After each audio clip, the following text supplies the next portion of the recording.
Is this thing on? Oh, yeah. Hey, hi folks. It's John with the Wingman 115 channel. I'm with my good friend Jaime Leon de la Parra of JLD Instinctive Archery. Now, I was recently tagged by James from the Junkyard Fox Channel, and it's a knife video. Jaime, do you want to talk about it a little bit? Yeah, so James decided to kind of crash a party on the 5 knives that make you happy. So if you haven't seen his video, it's kind of funny because he totally crashed it. He confessed, and but he did tag John, and kind of following suit with James, I'm crashing it as well. So we were going to talk about the 5 knives that really make us happy, and we will have some honorable mentions as well. Exactly. So in true Wingman form, we're going to keep this fun. We're going to keep it campy, and no better time to start this video than now. All right, so here's number 5 for me. Actually, this is a knife that really just moved me as a kid. I'd go down and visit my grandmother in Mexico City, and in the 3rd floor of the home, which was the library, my grandfather had his study with all of his really cool hunting trophies, hunting photos. It was a great place, and in there was this big bad mamba jamba. This is the Western 49 Bowie. Everybody knows this one. It's a classic.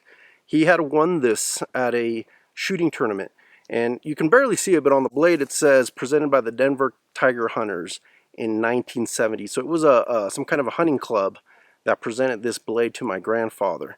And 1970, I was born in 73, so this knife is older than I am. Now, for those that know, this knife normally has a much larger guard. Well, this knife years later, when this knife was gifted to me. Yeah, kind of wept when I got it because I would always admire it as a kid. Well, when I turned about 16, I got this knife. Years later, because I was still using it, I modified it, kind of modified the guard. Y'all can see that. Those that know this model know that the guards are much larger, like I mentioned. And I also upgraded the sheath. I just got a much thicker, stouter blade. The original, sheath made, because the original sheath, the blade punctured through it. But it's a great knife. I don't use it as much anymore because it's heavy. I've kind of downgraded as far as size goes, but it still has a special place in my heart. Hangs it on the wall. It has a beautiful plaque that goes with it. And yeah, this knife still makes me happy after all these years. All right, in my best radio announcer voice, the top 5, number 5 coming in is the Sly Steel Skeletek Bushcraft knife. Now, there's a really cool story about the design of this knife. Oliver and his son Christopher over at Sly Steel developed this blade. Now, his son Christopher, I believe, is a scoutmaster, one of the Boy Scout troops where they live up in Idaho. Well, they were doing a project, and Christopher basically designed this blade.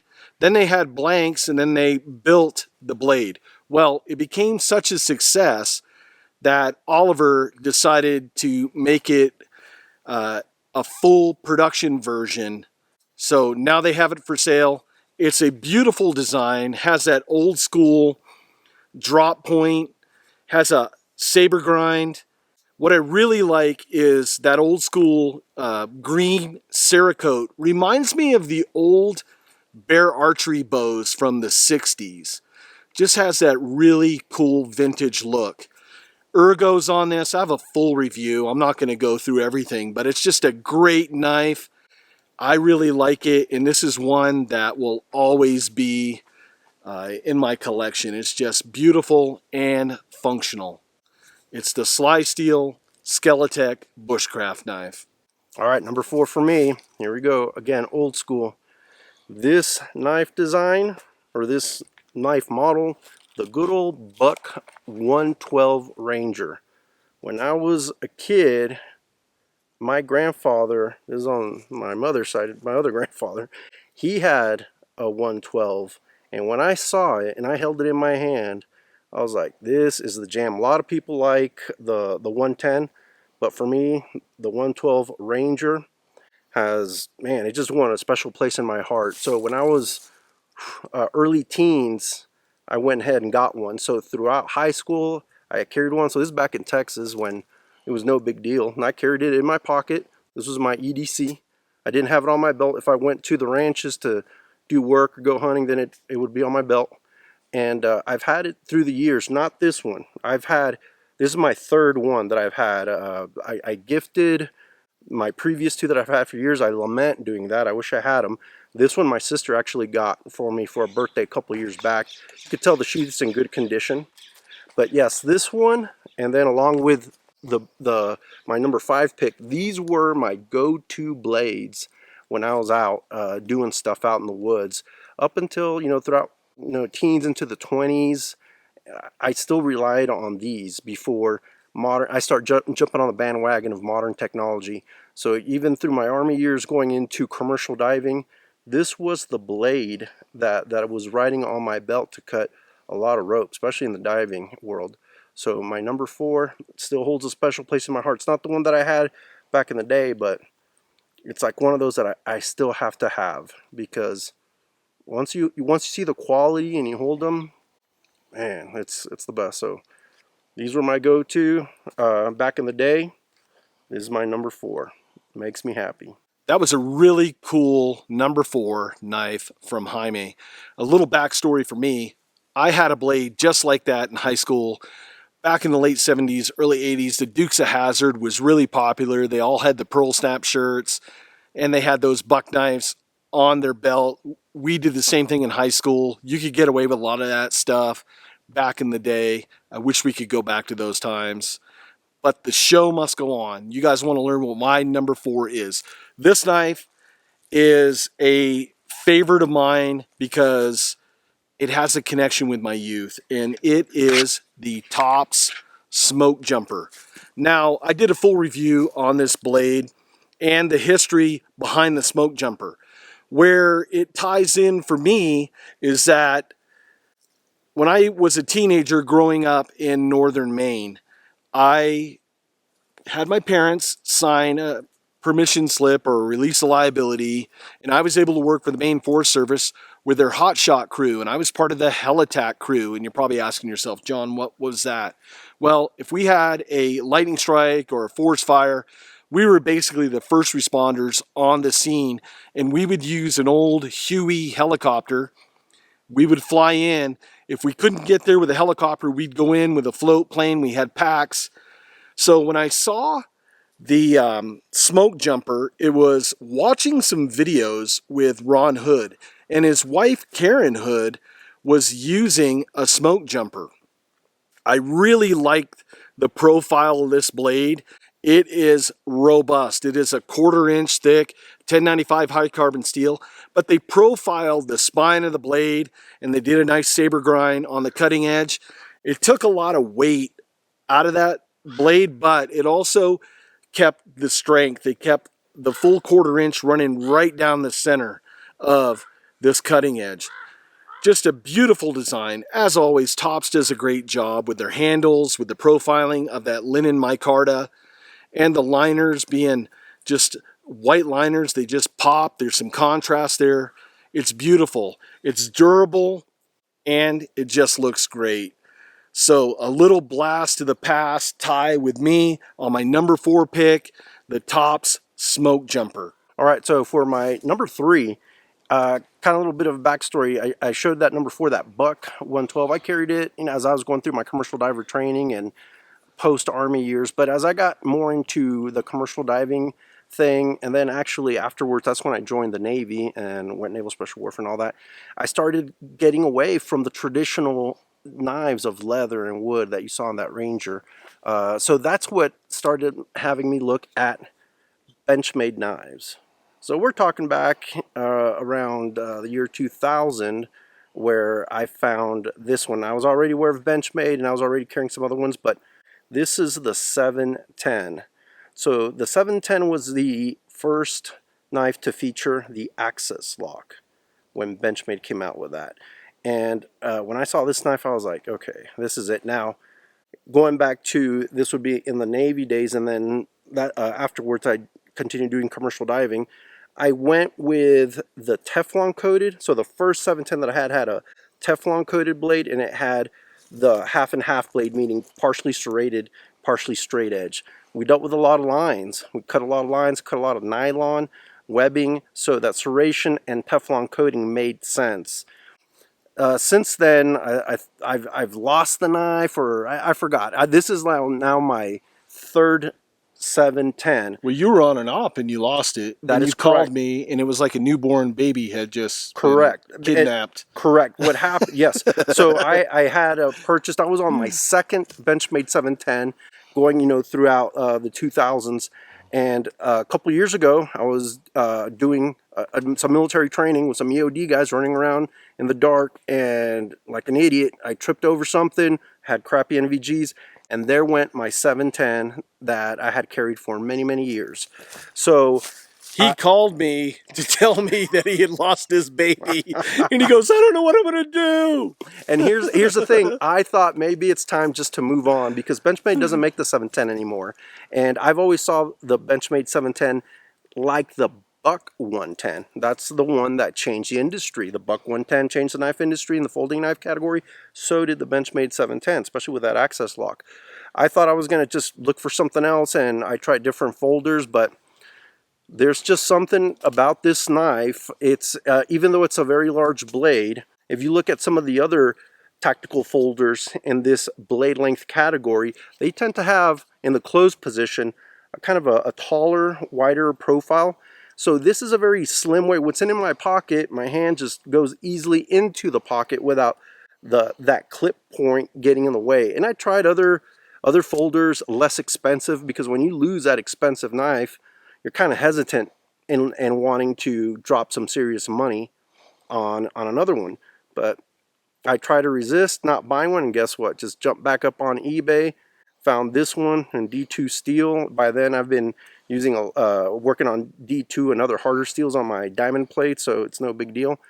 But yeah, so that's why this one's kind of nice and clean looking, because it's only a couple years old. But as far as the 710 model, I've carried it for many years. So kind of post-Navy, through some commercial diving, and then heavily into my contracting days running around the world. But I love this knife, can't get away from it. I've tried. I recently bought one that John was aware of, another folder, and I turned right back to this guy. Try to retire it, can't. This one really makes me happy. It has for many years, and I'm sure it still will for many years to come. Man, Jaime, that was like confessional at church right there for a second. love that story. And truth, he did call me. It was like his favorite dog had died losing that knife. I can understand that. I mean, and that's the purpose of these videos. We're just showing you knives that we love. They're like part of the family. So this knife, what are we on now? I'm losing count. Number 3? Number 3. Okay, number 3. We're having so much fun out here just messing around. So my number 3 pick is a knife. We're going way back in the archives here on the channel. And this was a knife that I had reviewed almost 10 years ago. I'm going to have to look at the exact date. Time's flying by fast. It is the Habilis Bush Tool. Now, back in the day, this was probably one of the most sought after blades in the bushcrafting community. And of course, I fell in love with it because I like unique, crazy, zany profile blades. One, I like a nice swept blade, but also just almost like a Warncliffe style front on this knife. Just a beautiful blade. It'll do every task that you ask it to do. It's made out of 1095 high carbon steel. I think they're using gun bluing on here, which makes it a little bit different. Gonna have to do some knife maintenance if you're in those wet environments, but I don't know, it's just one of those things where you're just drawn to it. It's just calling your name. And you know, we deal with that all the time. You know, Jaime will call me and he goes, "Man, I'm on eBay. I'm going down the rabbit hole. I'm looking for the unicorn." Well, for me, the Habilis Bush Tool, one, the handle for me. Now, I have medium-sized hands, and a lot of people will complain if you have a really large hand, this might not be the knife for you. But for medium-sized hands, the way that they did the profile on the handle and on the pommel. It just has enough sweep. There's some cutouts up at the front and on the back of the handle. It's just really comfortable and it's a pleasure to use. I also have a video on this that I'll leave links to every one of these videos that we've done reviews on knives that we're showcasing. But near and dear to my heart, the Habilis bush tool. All right, here we go. Knife number 2. So for me, again, these knives that I've been already touching upon, they go back. I've got history with them. And some of them, you know, I've lost, given away, and I had to buy new ones. And this is no different. This is the Swiss Army knife Rambler. I've been carrying the Rambler for many years on a keychain. I've given some away, especially the ones, you know, for me, whenever I gift a knife, you know, you can buy one. He's never given me one. No, but not true. Not true. See, anyways. But for me, what makes a knife, you can always go buy a knife and give one away. But for me, if it's a knife that I've carried and I've put an edge on and I've taken on a couple adventures, those are the knives that I like to gift. You know, ask my cousins. Those are the knives that I've gifted them. But the Rambler fits in that category. I've carried it for many years. And actually, this is now I want to say my 3rd or 4th. The last one that I had, somewhere post 9/11, someone told me that we were now allowed to fly with small knives. And guess what? Rolled in, went through security. They pulled it. Not a big deal. I got to my destination, walked into a Walmart, and picked up another one. And I was with my cousin in Texas, actually. And I said, hey, big favor, let's hit the store. I need to get a keychain knife. And the reason why I love the Rambler is very much similar to the Classic. This has a little different feature, which is the Phillips screwdriver with a bottle opener and a little wire stripper. Of course, you got your blade, and you got your file, and you got your little pair of scissors. All of these I use regularly. Actually, the scissors I don't use that much, but the Phillips screwdriver, it's great for tightening up screws on sunglasses. That's something that I'm either doing on mine or on someone else's. The blade, I keep it just scalpel sharp. It's great for, I get a lot of hangnails, to be honest with you, so I'm always doing my little manicure. So the file and the blade help with that. Toothpick on a daily basis. Tweezers, you never know. You know, I'm always picking at something. So this is a personal hygiene / medical type of multi-tool. So can't say enough about it. I love it to death. And again, I've gone through a few of them for various reasons.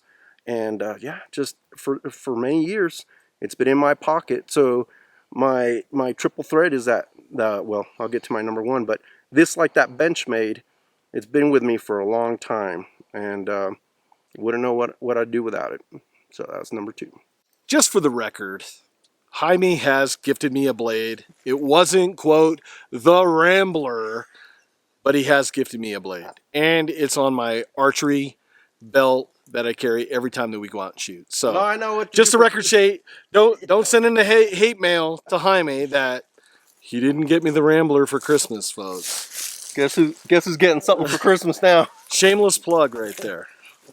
Anyway, number 2. Number 2, this knife was designed by a good friend of mine. I was lucky enough to be an insider watching this individual design, and he forged the prototype himself in his backyard. It's Andy Tran and the Tops Tahoma. Now, I've carried this knife for a long time here on the channel. I've done reviews on it. I've interviewed the man himself about this blade. It's just a beautiful design that I think is standing up to the test of time. It's still relevant today as it was when it first debuted. Gosh, probably 6, 7, 8 years ago. Time's flying by way too fast.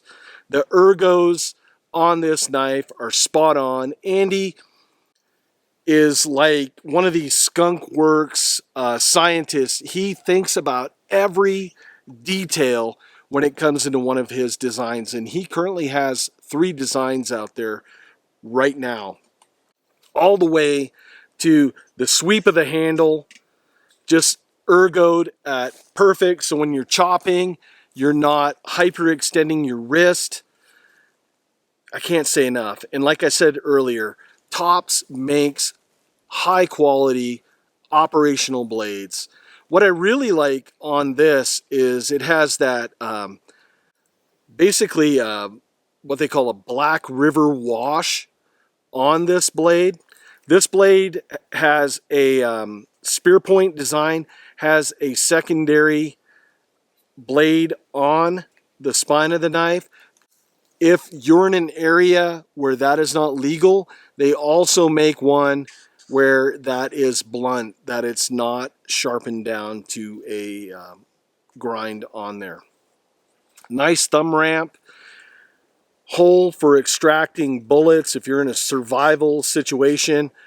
Finger choil, you can choke up on this. Andy's done a ton of videos up there in the Pacific Northwest, splitting big logs with this. It's just an awesome piece of kit. A lot of people ask what that screwdriver is for on the back, and they think a lot of times that it's for something to do with survival. Actually, it's not. Andy, in a prior career before he got into law enforcement, was a professional videographer, and he put this on there basically to tighten up the base plates on photography gear with his knife so he didn't have to bring a screwdriver. So little backstory, little behind the scenes for you folks out there that may own a Tahoma. It's still a huge hit at Tops Knives. This is my number 2 pick, the Tops Tahoma. All right, so number 1 blade. It's actually, I don't know if this counts because it's actually a multi-tool, and guess what? It's right here on my hip. This is an old school Leatherman Wave. This Leatherman Wave has been with me for many years. Now, as I've mentioned, through military time, commercial diving, I've carried various multi-tools, Gerbers, SOG, Buck actually made a multi-tool. But this is one of the, maybe a second generation. Well, it's technically, I guess you could call it a first generation. It's not, for instance, the Phillips head screwdriver. It's not the type that you switch out. I like the long stem, the long neck on that. And another thing, it did have a very small flathead that I made into an awl, because I needed that out when I was out in the woods more so than the small flathead. But this tool has been, again, I already kind of covered some of my life experience from the serrated edge, cutting nylon. You got the straight edge. I've done a lot of carving with this out in the woods, out in the field, and also as a utility blade. The saw is outstanding. For those that have had Leatherman, they know it's a great tool. But I've always just favored the older versions as opposed to the new ones. Nothing wrong with the new ones, nothing to take away. But I love it. It's part of, so with what you saw of that Swiss Rambler and the 710 and this Wave, they have been with me, oh man, not just on work duties and traveling to different training exercises, but also out in the woods, out in the bush. I carry these. I'll touch upon fixed blades later, but these got, currently, but this Wave, can't say enough. It's been with me. I've actually gone through 3 different cases for it, trying to find what works for me. And so this one, again, just like the Benchmade 710 and that Swiss Army Rambler, it is technically a multi-tool, but so is that Swiss Army knife. Can't say enough about the old school multi-tool of the Wave. Just, it's a great tool, and those that know. So that's my number 1. Stay tuned for my honorable mentions, though. I can honestly say, as long as I've known Jaime, every time somebody has tried to, quote, EDC check him, he has had those 3 blades that he just talked about on him. Probably sleeps, probably wears them in the shower for all I know. I do. See, right there. You got, hey, I'm going to tell you the insider stuff on this channel, folks. That's why you use stainless steel. Yeah. So this next knife, this knife goes all the way back to when I was 12 years old. 12 years old, I took hunter safety class up in northern Maine. And back in the day, it was a big thing. You know, you had to sit in front of this big guy that was pretty frightening to a 12-year-old boy. And he's talking about hunter safety, and it just kind of zeroed in the importance of not pointing a firearm at somebody, knowing what's your target and what's behind it and things like that. I remember getting my hunter safety card and going up to the town clerk's office. And I only lived in a town of 500 people. So it was the town clerk. We went to her residence and she had a little office, showed my hunter safety card, and she printed me out a state of Maine hunting license. I was 12 years old and I was able to hunt deer that year for the first time with my family. Now, you guys know, if you follow along on the channel, my mom, my dad, my grandparents were avid outdoorsmen, hunted, fished, all that stuff. So I get my license. My dad gifted me, and I still have it, a Model 94 Winchester, the cowboy gun. Maybe I'll showcase it on this channel one day, of just like nostalgic firearms. But he also gave me a special gift, and I'm going to show you right now. And I did a video on this called Knives of Our Fathers a while back. And it is the Schrade Sharpfinger. Now, this is the old school 1095 version, not the version like you get today that's made out of a Chinese steel. This knife I've carried since I was 12 years old. So that's 1977.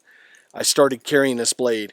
And it was basically this knife and that buck folding knife was on my hip. When I wasn't at school, this knife was with me. When I was at school, the buck knife was with me. And I can't count the amount of trout I cleaned with this. I had a trap line. We were skinning beaver. We were skinning muskrat. And I harvested my first whitetail deer. It was a doe when I was 15 years old. And Pops came up and he said, "Son, you harvested this deer?" He goes, "You're going to clean it." I said, "Dad, I don't know how." He goes, "Well, son, you're going to learn how today." So I got down there, and with this knife right here, which is proof that you do not need a huge Rambo knife to be functional out in the woods, I cleaned my first deer with this blade. Made out of classic Delrin handles, has that basically what they call like a saw blade texture on there. Just a patina from, like I said earlier, from gut and blood and barbecue sauce and everything else in between on there. I decided back in the day I was going to put a little leather lanyard and also a P38 can opener on there. And I carried that with this sheath. Now, a lot of the sheaths back in the day, they were always getting cut because people were taking the knife in and out. Well, my sheath is cut down here near the welt. A lot of the straps on the newer models moved up to the handle.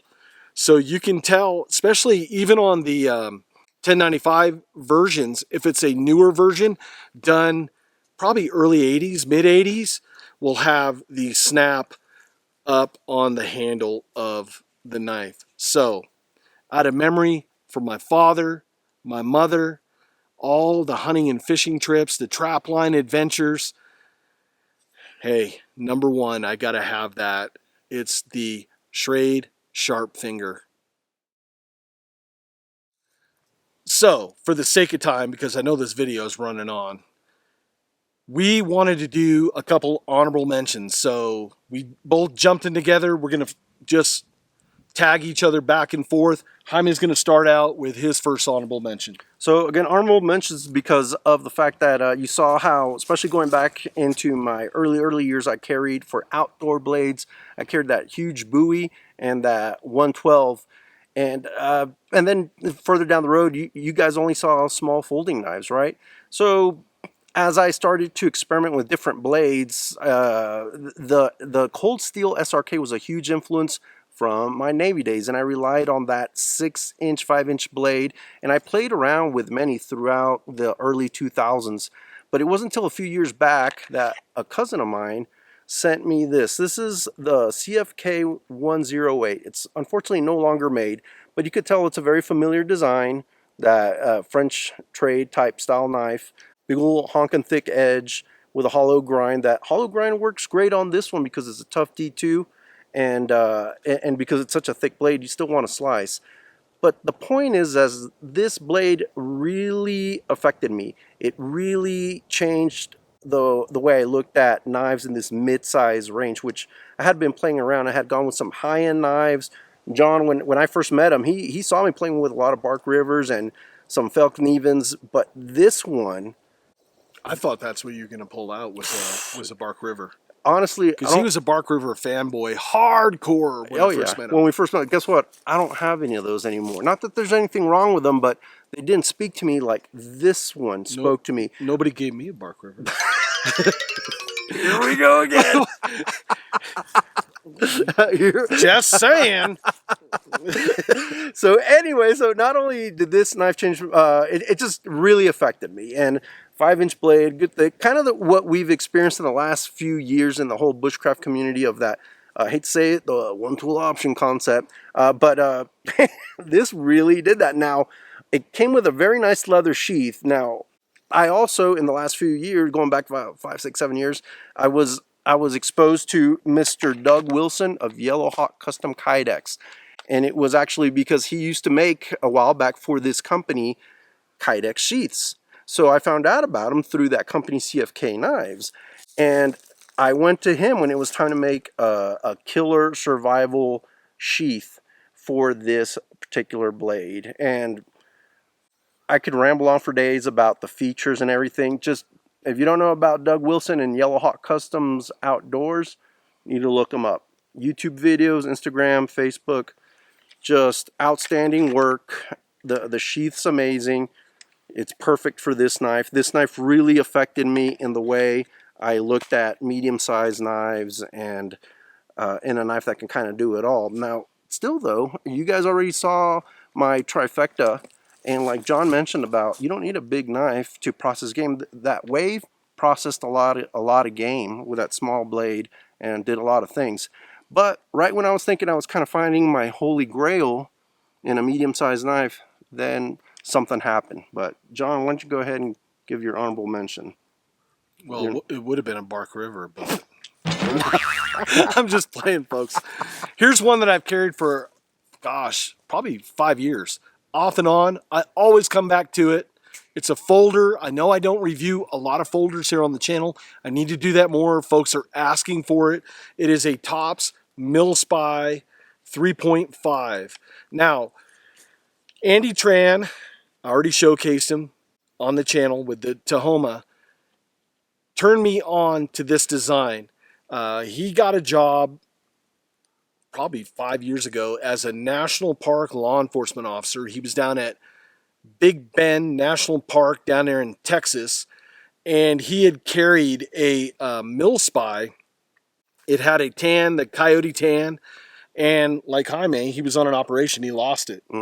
And we were Skyping, and he was almost in tears. That was that's the attachment that we get to these blades. And you guys out there, if you're watching this far, you can understand. Well, I saw this knife at SHOT Show, and then I put it in my hand. I immediately fell in love with it. The ergonomics. If you guys know me, you guys know that I like a recurve blade. It's just a beautiful looking blade. It's withstood the test of time. I use this knife every day, cutting open boxes, cutting open just things that need to be done on a daily basis. And the edge just holds up really nice. It's an awesome looking blade and a functional blade. So it's my Tops Mil-Spie 3.5. Back to you. All right, so my second runner-up, I mentioned, you know, that 5-inch blade, that 5-inch blade range for a fixed blade outdoor blade, that was kind of my go-to, between 5.5, and I floated around with that with all the different knives that I played with. Mentioned how that 108 really solidified that which what I wanted. But then, guess what happened? The Mount Laguna came out. Gonna make a grown man cry right now. So my brother from another mother here, he came out with this knife design. Now obviously I was aware of, you know, smaller fixed blades, but I always thought if I'm going to carry a fixed blade knife on my hip, I'm going to want to have it more than a 4-inch blade. I mean, my Benchmade 710 is a 4-inch blade. Why would I carry a 4-inch blade fixed blade knife, right? If I want to, I'll get a Mora. This knife affected me, affected my view on what a small, compact companion blade can do out in the bush. There was a great interview. God, what was that channel that did that lengthy interview when your knife came out? I mean, they put this knife through the ringer. I believe something about outdoor outer limits. Outer Limits. I'm having a senior moment, sleep deprivation. But Eric over there, right? Check out that. Maybe put a link on there, because they did such a thorough job, and I was like, damn. And it really changed my perspective on what a small knife could do. I mean, we all know it's not so much the knife, it's the individual and the training. But this knife really, like I said, it impacted me. And me incorporating my little pinky lanyard system, it could do stuff that a larger blade could do. And as far as like chopping and powering through stuff, it really changed my perspective on smaller fixed blades. I know they had already been out there. Like I said, I'd played with other ones, but this one really affected me. And of course, even though it comes with a good Kydex sheath from Work Tough Gear. Work Tough Gear, shout out to them. They did an amazing job. They still are making an amazing job. I had to go and to Doug Wilson and get a custom sheath made for it. Just because by the time I got my hands on this knife, I had already ordered a bunch of sheaths from Doug, and he's the best in the business. Can't say enough of him. Again, Yellow Hawk Customs Outdoors. Paired here, I kept the sheath simple this time, just with a tech lock, none of the attachments, because I wanted a lighter package here than that 108 that you guys saw. But this knife has really changed my outlook, and the story behind it, I'm going to kind of speak for John here, talking about the history of his experience. You know, we both have our childhood histories on cutlery and how they've influenced us. That's where this inspiration came from. How his grandparent or his grandfather would use a knife, choking on it. The design that's kind of somewhat misunderstood on what people perceive as a very small finger choil. It's all based on the grip. It's all based on experience. So when you look into that and you understand, a lot of stuff starts to fall into place and make sense.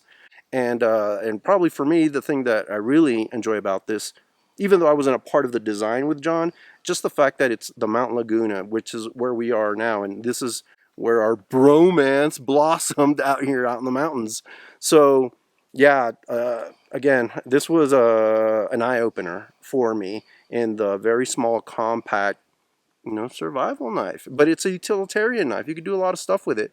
Again, check out that review, that very, very in-depth review that these gentlemen did on Outer Limits, right? Mm-hmm.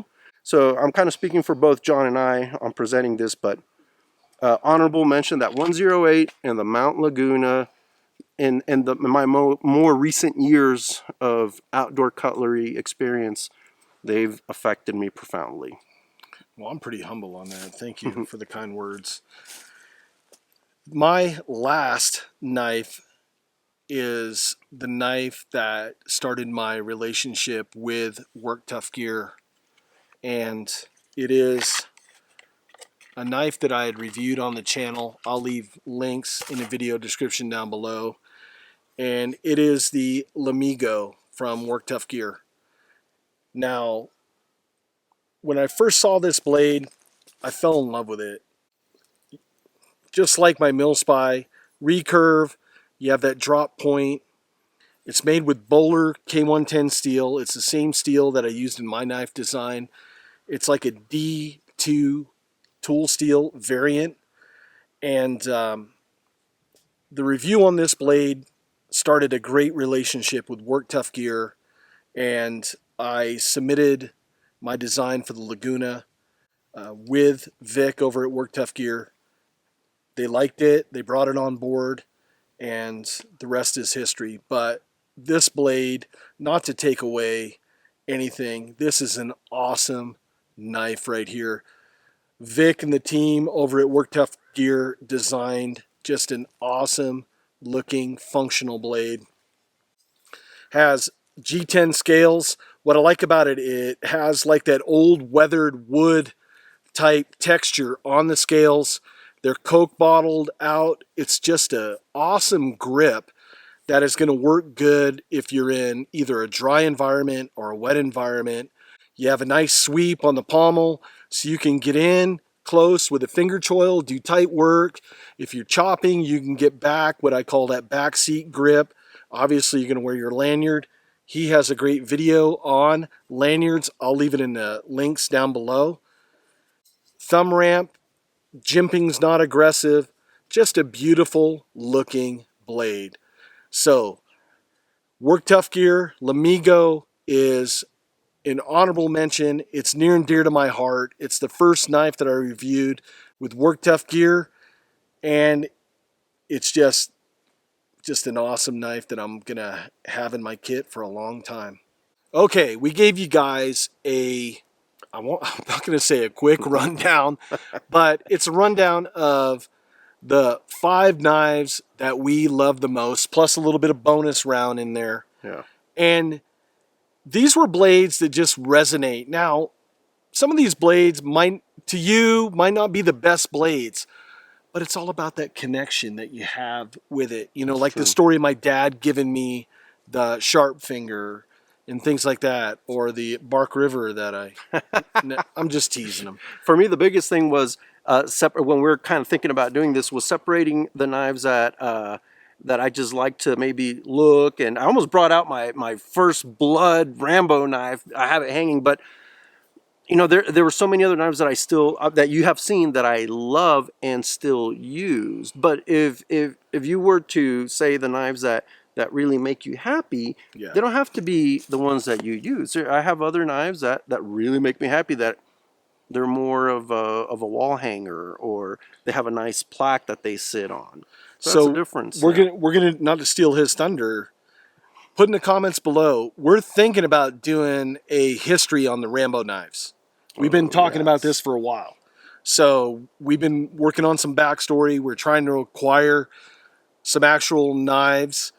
And if you guys want to see that sort of stuff, kind of tied in with a little bit of movie history and maybe some of the military history behind those blades, not to derail this video, but leave comments down below. This will tell me if you've watched the video. Wow. So now we're going to tag only 2 channels. First channel is a good friend of mine. He's no stranger to the channel. It's Bryan Stevens from Survival on Purpose. Yeah, great guy. Bryan has probably reviewed more knives than I'll ever review in a lifetime. And he's really good at throwing blades, and I think it would be... I really want to pick Bryan's brain to see what knives he holds near and dear. Him being a scoutmaster and outdoorsman, and just his tenure of being a gear reviewer. Yeah. Next, we're going to pick a bushcrafter. Now, he was a bushcraft instructor. He may still be. It's Blackie Thomas from Shaman's Forge Bushcraft. Yeah. And he's very knowledgeable. And what I like about Blackie's channel is the history part. I know he does a lot of stuff with old school black powder production, black powder pistols and things like that.